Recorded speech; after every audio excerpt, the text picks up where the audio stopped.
All right guys, so we've done it again. Another free find on Marketplace. Picked it up this afternoon and yeah, the plan is to basically give it a once over and take it out for my long ride tomorrow. Take the floor, what you wanna know. Save your breath, I've been scheming on low. Say no more, what you waiting for. On my own, yeah, now I'm on the road. Take the floor, what you wanna know.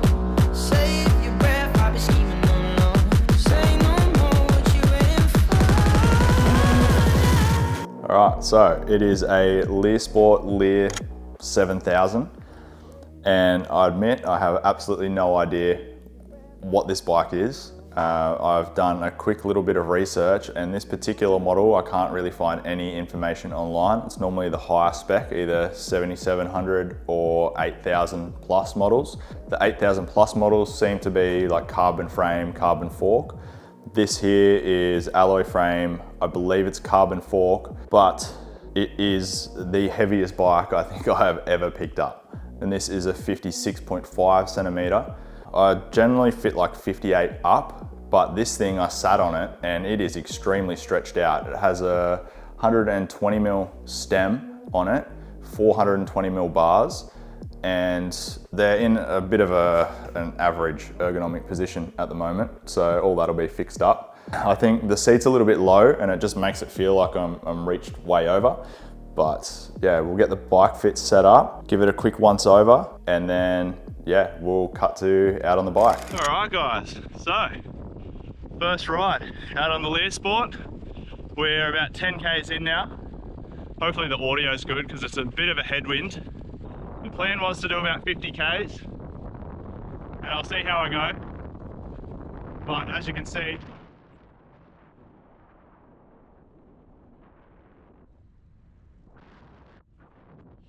the weather's pretty average. All right, so we're 13 Ks in. I was thinking about just turning around. This is the point where I was gonna do my out and back loop and then go out to the industrial estate and hit a couple of laps. But when I went to turn around, it looks like it's raining behind me. With the wind, I believe that hopefully that tiny little patch of clear sky is gonna blow over the top of me by the time I decide to turn around.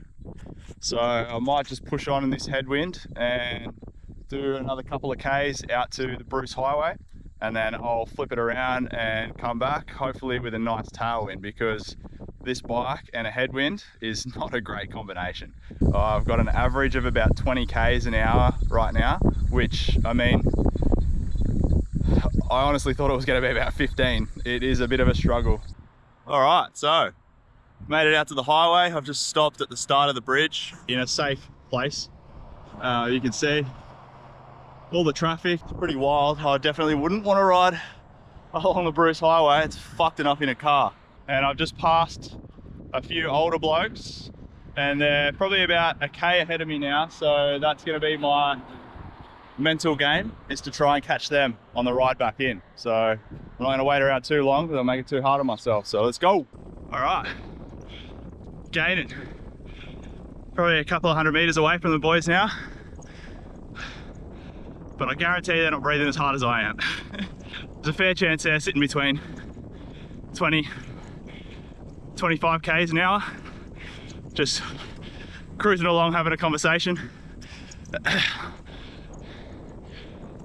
And I'm battling it out in my own head, trying to catch them. But that's all the fun of solo cycling. You just set yourself little goals, just keep pushing. Let's go. So, not long past the boys. They made it easy for me though, because they stopped at the roundabout to wait for traffic. How's that for law-abiding citizens, eh? Ugh, makes me sick. About 30 Ks in now, and we've just made it out to my local loop.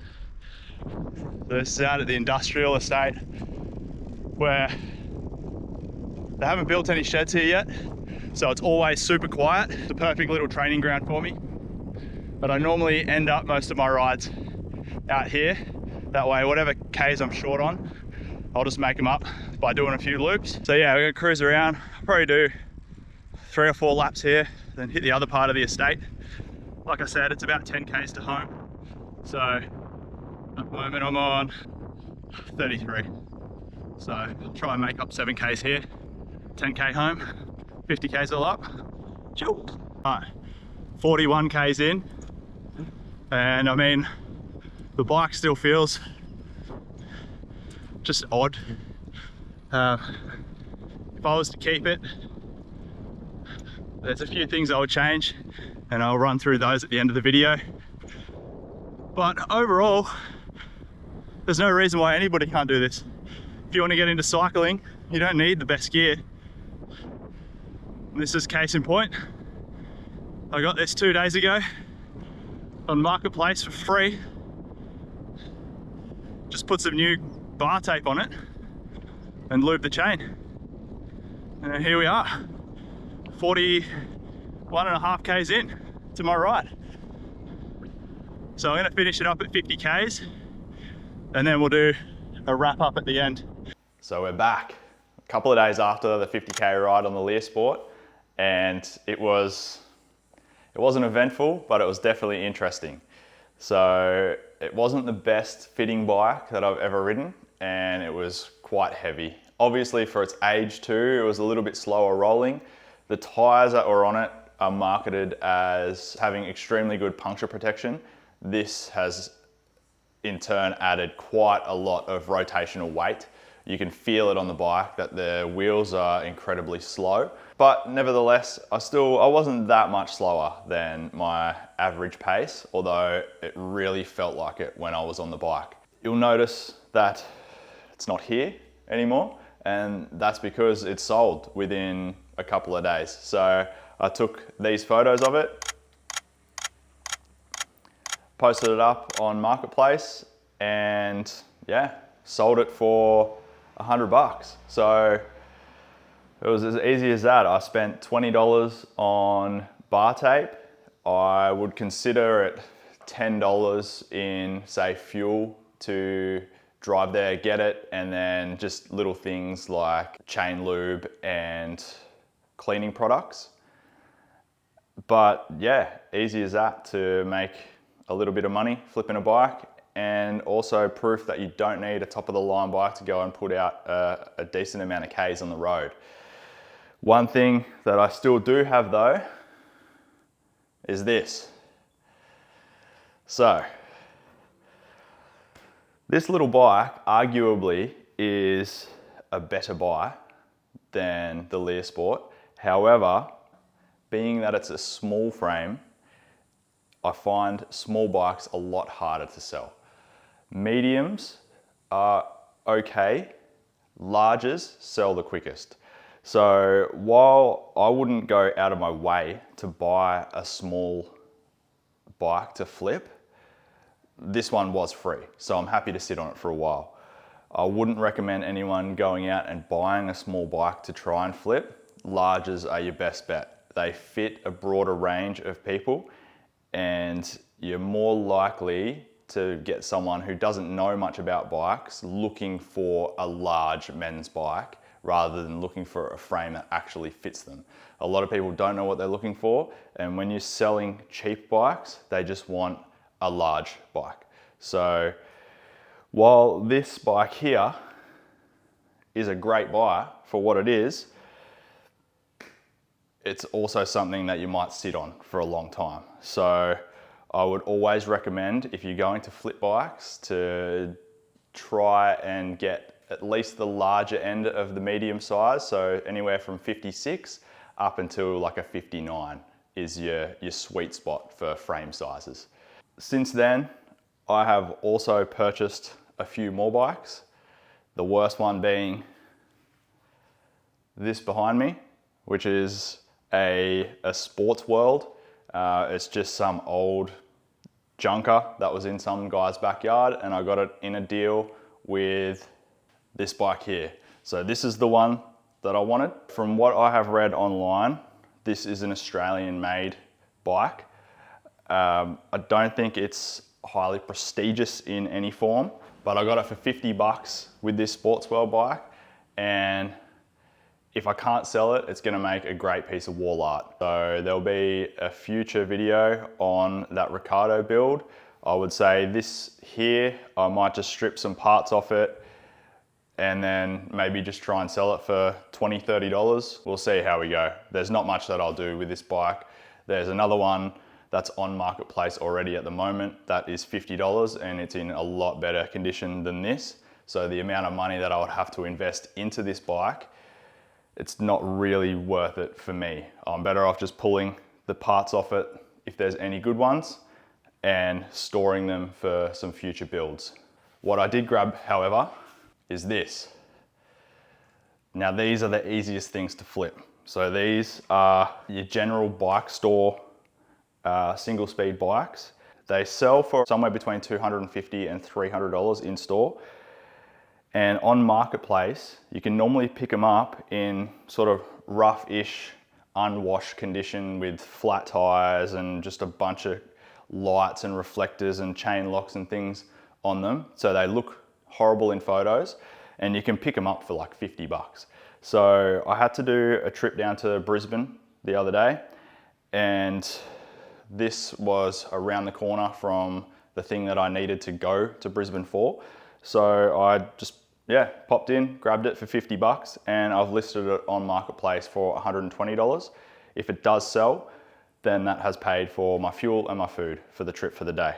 And there's no reason why it won't sell. I have sold 4 of these in the past for between $120 and $150 within a couple of days of listing them.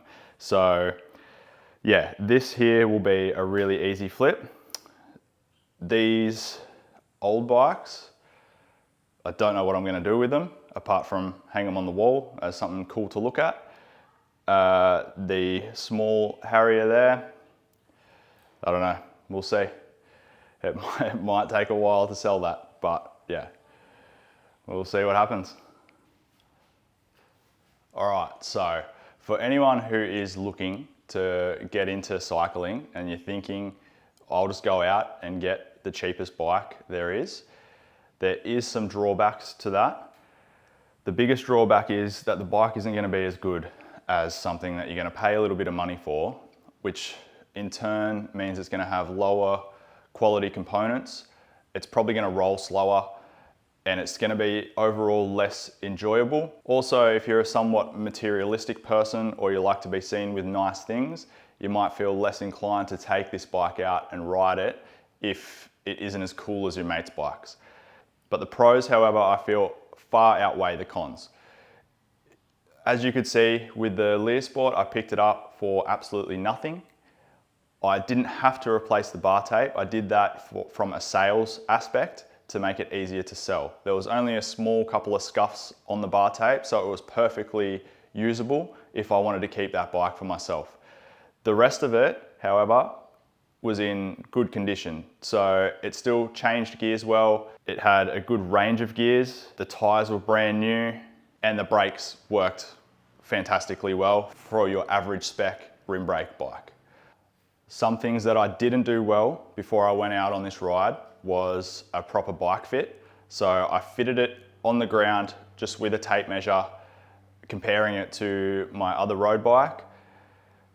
It did not fit anything like my bike. Once I jumped on it and rode down the road, I got about 500 meters down the road and I realized that it was gonna be a long ride because nothing fit very well at all. And there also wasn't much that I could do in a very short amount of time before I had to hit the road to get this ride completed before my job started in the morning. So I pushed through with the 50 Ks. Once I got home, there was a couple of things that I changed, thinking that I was gonna go out on the bike again and do another long ride to test it out. Fortunately and unfortunately, I don't have the bike anymore. So I've sold it and the guy that has bought it, it fits him really well. He's comfortable on it. So he's gonna enjoy it a lot. The stem that was on the bike was 120 mil and the reach of the bars was also 120 mil. They had extremely large tops on the bars up to the hoods.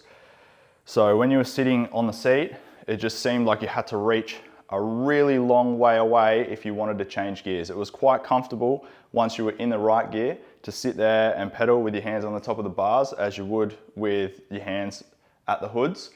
However, every time you go to stop, it feels like you have to reach forward to grab the brakes. Once I got back, I changed the stem out for a 90mm. I also moved the seat quite a bit further forward. So the seat tube angle, I think, was a lot slacker than the bike that I'm used to at the moment. So it felt like I was sitting a long way over the back wheel, and it felt like I had to reach a long way forward to grab the hoods. By just changing the seat position forward and reducing the stem length, it significantly improved the feel of the bike by just sitting on it. I never got the chance to ride it, but I could tell that it was going to ride a lot more comfortable in the new position than the position that I rode it in. Also, something that I set up before I went out, I checked the gears and indexed the rear derailleur and just checked the front derailleur, and it seemed to work fine on the stand. But with these older group sets and even the lower spec group sets, I find that when you go to put power through the pedals, the chain ring must flex a bit at the front, which means that it will rub on your front derailleur. Also, I believe that the rear derailleur might have been a little bit worn. It seemed to shift fine when it had no load applied to it on the stand, but then in the mid-range of the cassette, it would have trouble shifting sometimes, and you would have to shift and then just sort of push on the lever to get it to jump up into the gear, then it would hold fine. These are things that I fixed up once I'd got back, and for the guy who's just bought the bike, it's running mint now. So he's not gonna have any issues with it, but it is things that I noticed from when I went for the ride that I fixed up once I come back from the ride. I think it's a really good way for me to sell bikes to people as well, knowing that what I'm selling them is of decent quality. If I can get a bike, fix it up, and take it for a 50-kilometer ride and come back and not have any issues or only have minor little things to fix up, then I know that if I'm passing it on to someone, if they're only going to use it as a commuter, or if they're just going to use it to get to and from the shops or just go for a ride with the kids, then they're not going to have any issues riding it around. So while I am happy to go and pick up free bikes like the Reed in a small size and flip it and get rid of it, I would prefer my videos going forward to be ones where I can pick up bikes that are my size. Then I can make a video of the flipping process, what's involved in it. I can also make a video out on the road, take it for a cruise around the coast. I can take you to some scenic spots and just make some content in my riding and training, and add these bikes into my training as well. And then I can do basic follow-ups in the next videos with how I've gone with selling the bikes. I also will jump over to the office and I'll give you a bit of a rundown of the plan so far for the year and where I want to go with the channel. So last year I tried to build my channel around photography and videography, as that's what I'm sort of semi-professional in. I run my own small media business where I provide social media content for small businesses around the Sunshine Coast. However, once you go to work every day and you're filming every day, the last thing that I wanted to do was come home and talk about the filming that I had just done when I was already under the pump. Also didn't want to be on location trying to film these jobs, looking professional while I'm trying to film BTS as well by myself. I was only a one-man band, so there's only so many things that I could juggle at once and get a professional outcome. I didn't want me concentrating on trying to get good BTS for my YouTube channel to impact the video production quality that I was going to deliver to the client.